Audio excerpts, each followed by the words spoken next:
देखो हमारी प्रश्नावली है 9। इसमें ऊंचाई और दूरी से संबंधित क्वेश्चन दिए गए।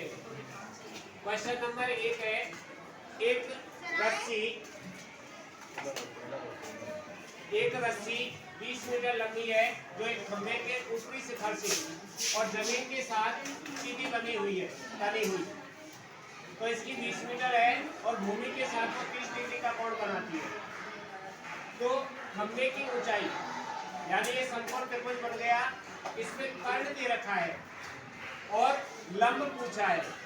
तो सबसे पहले रस्सी की लंबाई 20 मीटर और थीटा बता रहा है वो 30 डिग्री का, यानी कर्ण दे रखा है, लंब पूछा है तो साइन थीटा से निकलेगा। साइन थीटा बराबर लंब बटे कर्ण। अब थीटा की जगह 30 डिग्री है तो साइन 30 बराबर AB बटे AC। साइन 30 का मान 1/2 होता है। AB हमारे पास है नहीं और AC दे रखा है उसमें 20 मीटर। तो हमने इनका पद गुणा कर दिया। AB का गुणा 2 से किया तो 2AB और 20 का गुणा 1 से किया तो 20। तो AB बराबर ये 2 का गुणा हो रहा था, इधर भाग कर दिया 20/2। तो AB बराबर 10 मीटर। तो AB क्या है हमारा खंभा। अब खंभे की ऊंचाई आ गई हमारे पास 10 मीटर। देखो एक वृक्ष था और आंधी आने से वो एक स्थान से टूट गया और उसका जो शिखर था वो जमीन के साथ छू रहा है और जमीन के साथ 30 डिग्री का कोण बना रहा है। जिस स्थान पर वो वृक्ष का शिखर छूता है वो उसके आधार से 8 मीटर की दूरी पर है। इसका मतलब आधार आपको दे रखा है। तो पहले हम आधार से लंब निकालते तो tan से निकलेगा। किससे? tan से। तो tan थीटा बराबर लंब बटे आधार। अब थीटा दे रखा है उसने 30 तो tan 30 बराबर लंब का नाम है इसमें AB और आधार का नाम है इसमें BC। tan 30 का मान होता है 1/√3। AB हमें पता नहीं और BC हमें पता है 8।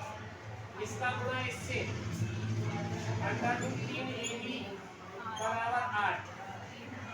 तो AB बराबर 8/√3।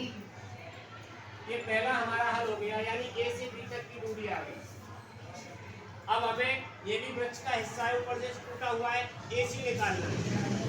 अब AC निकालने के लिए हम इसमें साइन भी लगा सकते हैं और कॉस भी लगा सकते हैं, क्योंकि आधार भी दे रखा है और लंब हमने यहाँ निकाल दिया है। दोनों में से किसी एक को लगा देते हैं। तो साइन से साइन थीटा बराबर लंब बटे आधार। आधार नहीं होता, लंब बटे कर्ण। अगर हम कॉस से निकालना चाहते तो कॉस से भी निकल जाता था, आधार बटे कर्ण आ जाता। अब साइन 60 थीटा कितना है 30। साइन 30 बराबर लंब का नाम है इसमें AB और कर्ण का नाम है इसमें AC। साइन 30 का मान 1/2 AB हमने निकाल लिया है 8/√3 और यहाँ आ जाएगा AC। इसका गुणा इससे, इसका गुणा इससे, तो √3 AC बराबर 8 दूनी 16। तो AC बराबर 16/√3। ये दूसरा समीकरण बन गया हमारे पास। अब पेड़ की लंबाई, पेड़ की लंबाई तो क्योंकि ये इस स्थान पे से टूटा है, ये भी हिस्सा पेड़ का है और ये भी हिस्सा पेड़ का है, तो AB plus AC, AB plus AC। AB की हमारे पास 8/√3, तो देखो 8/√3 प्लस 16/√3।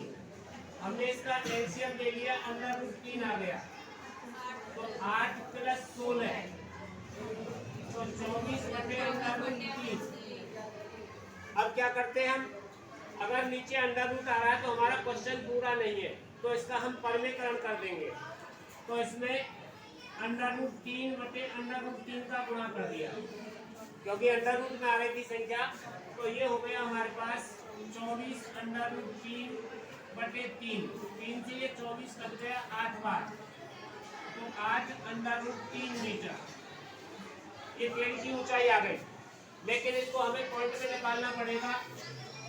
तो ए बी बराबर 8 इंटू 1.73, क्योंकि √3 की जो वैल्यू होती है 1.732 होती है। अब इसमें 8 का गुणा कर देंगे। 8 किया 24, यहाँ से लगे 2, 8 7 56 और 2 58, 5 8 5 13 मीटर। अतः पेड़ की ऊंचाई या पेड़ की लंबाई 13.84 मीटर। यानी टूटने से पूर्व भी दे सकता है वो आपको, टूटने से पूर्व वृक्ष की लंबाई याद करो और वृक्ष की लंबाई याद करो, दोनों का मतलब एक ही है।